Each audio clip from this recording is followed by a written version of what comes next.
Paling jin cuma pura-pura takut aja. Enggak yang benar-benar tunduk. Enggak percaya saya kalau jin benar-benar tunduk sama manusia kecuali ke Nabi Sulaiman, ke Rasulullah. Rasulullah jangan mau diganggu kan? Ya enggak? Diapain waktu itu?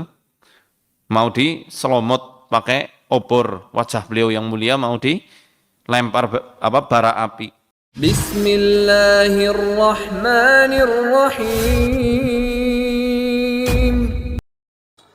Di Mekah itu ada satu orang habaib dari bangsa bin Yahya. Di Mekah itu ada orang tua yang udah sakit.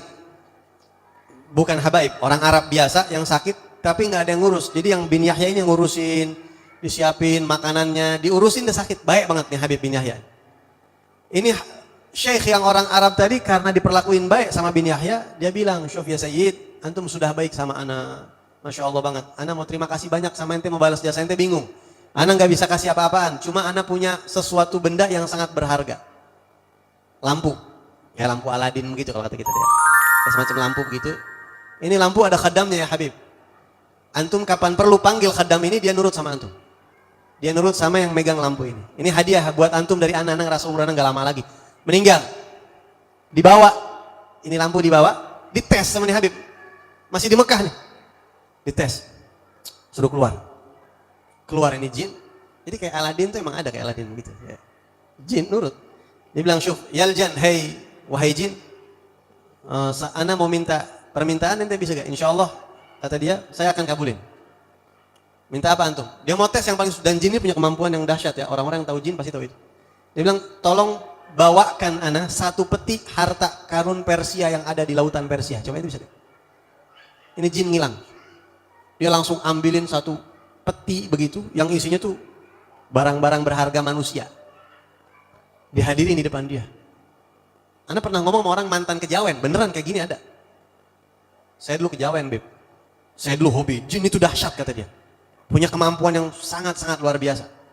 Orang bisa goyang akidah. Makanya banyak orang yang makanya musyrik lepas sama Allah. Gitu. Tapi ini bukan dari masalah musyriknya, tapi memang dia punya kemampuan itu. Jin itu, lihat, jin Ifrit di zaman Nabi Sulaiman bisa mendatangkan singgasana dalam waktu yang sekejap. Memang begitu jin. Memang dia punya kemampuan dahsyat. Akhirnya jin ini datangin satu peti dari Persia, masih basah nih petinya. Subhanallah, dilihat sama dia, bener, nih bandanya banyak banget nih barang-barang ini. Akhirnya kata Habib tadi, "Ana cuma ngetes doang, balikin lagi." Dibalikin lagi tuh peti, ente masuk lagi ke tempat ente, ke rumah ente, dibawa. Pulanglah dia dari Mekah ke Hadramut, ke Masileh.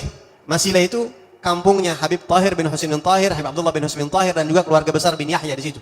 Misanan-misananan sama bin Yahya. Sampai di sana pas waktu asar atau subuh begitu.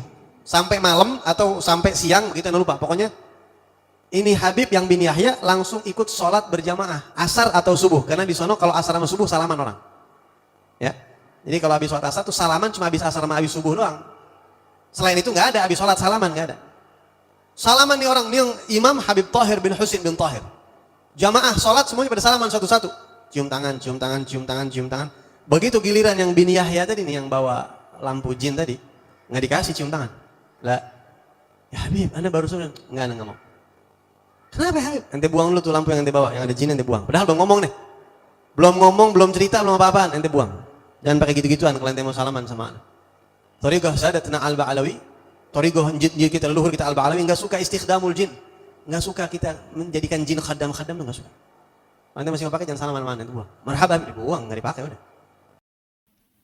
Enggak ada manusia yang bisa menaklukkan jin 100% kecuali Nabi Sulaiman alaihissalam.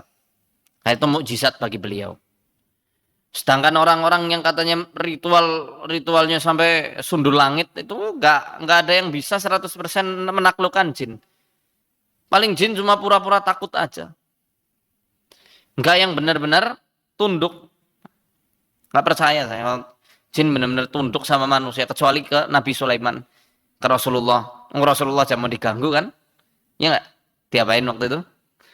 Mau diselomot pakai obor, wajah beliau yang mulia mau dilempar bara api. Itu masih berani mereka. Jadi memang mukjizatnya Nabi Sulaiman itu. Makanya Syekhul Islam Ibnu Taimiyah mengatakan, "Walladzi a'tahu Allahu ta'ala Sulaimana kharijun an qudratil jinni wal insi fa innahu la yastati'u ahadun an yusakhiral jinna mutlaqan li ta'atihi." Dan apa yang telah Allah karuniakan kepada Nabi Sulaiman alaihissalam adalah sesuatu yang melampaui batas kemampuan jin dan manusia. Nah, ini perlu digarisbawahi. Kharijun an qudratil jinni wal ins.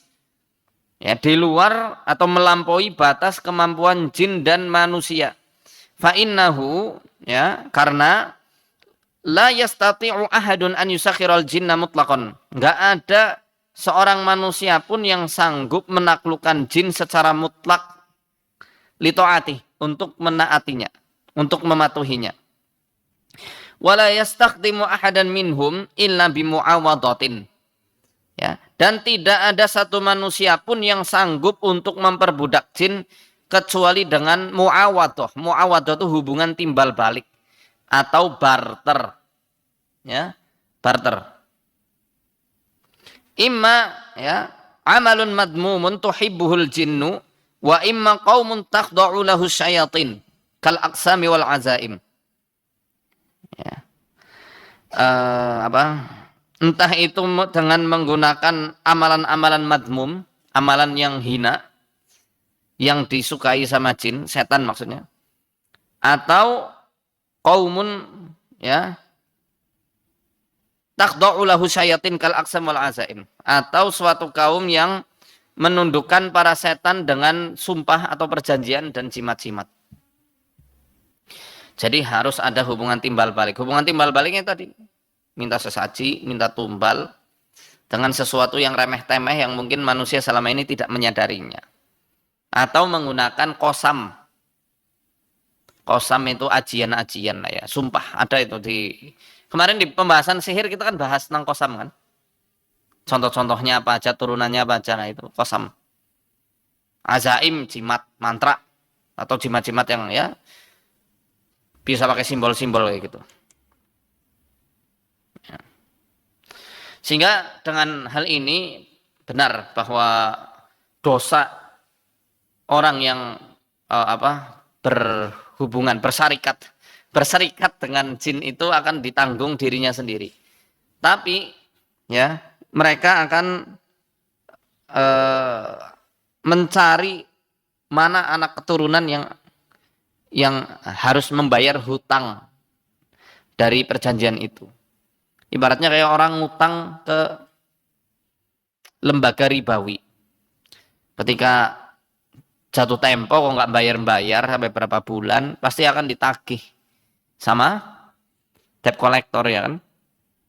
Kalau misalnya orang yang ngutang ini meninggal, debt collector akan nyari siapa? Apa ya, nagih ke kuburan? Ya enggak kan, pasti akan nyari ahli warisnya. Mana nih yang mau bertanggung jawab? Pasti akan nyari. Sama kayak jin juga gitu, setan-setan itu akan seperti itu. Mana nih yang mau meneruskan nih? Udah enak-enak kita numpang hidup sama manusia, dikasih makan, dikasih minum, dikasih tempat tinggal. Ini mati ya harus ada penerusnya. Jadi kalau istilahnya mereka katanya cuma punya tanggung jawab menjaga anak keturunan, bohong lah. Bohong. Apa kepentingannya? Ya. Ya rata-rata mereka pasti akan punya makar di situ.